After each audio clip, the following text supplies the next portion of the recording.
23 বছর পর গত বুধবার ইরানে পূর্ণ মন্ত্রিসভা অনুমোদন করেছে দেশটির পার্লামেন্ট।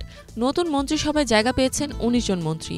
বর্তমান প্রেসিডেন্ট মাসুদ পেজেশকিয়ান সংস্কারপন্থী হিসেবে পরিচিত হওয়ায় তার মন্ত্রিসভায়ও ঠাঁই পেয়েছে সংস্কারপন্থীরা। পার্লামেন্টে ইসলামী বিপ্লবের ইতিহাসে সবচেয়ে বেশি সংখ্যক আস্থা ভোট পায় নতুন মন্ত্রিসভা। এই সময় প্রেসিডেন্ট মাসুদ পেজেশকিয়ান বলেন, তাদের পথ ঐক্যের এবং সেভাবেই তাদের এগিয়ে যেতে হবে। নতুন মন্ত্রিসভায় প্রতিরক্ষা মন্ত্রী হিসেবে নিয়োগ পেয়েছেন ইরানের বিমান বাহিনীর সাবেক কমান্ডার আজিজ নাসিরজাদে।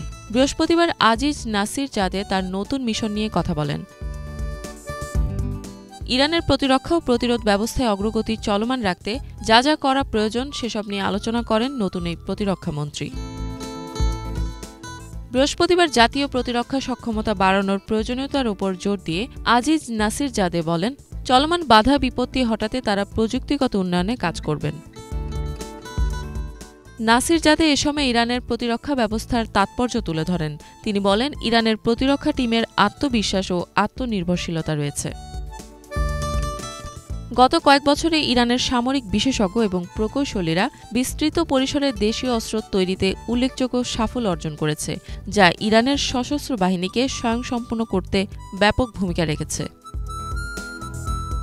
এই সময় কর্মকর্তারা বলেন, ইরান নিজেদের সামরিক সক্ষমতা জোরদার করতে দ্বিধা করবে না এবং ইরানের প্রতিরক্ষা সক্ষমতা কখনোই আর আলোচনার বিষয় হবে না। এর আগে পার্লামেন্টে বেশ কয়েকদিন বিতর্ক চলার পর শপথ নেয়ার ঠিক ১২ দিন পরে নতুন মন্ত্রিসভার নাম প্রস্তাব করেছিলেন ইরানের নবম প্রেসিডেন্ট মাসুদ পেজেশকিয়ান।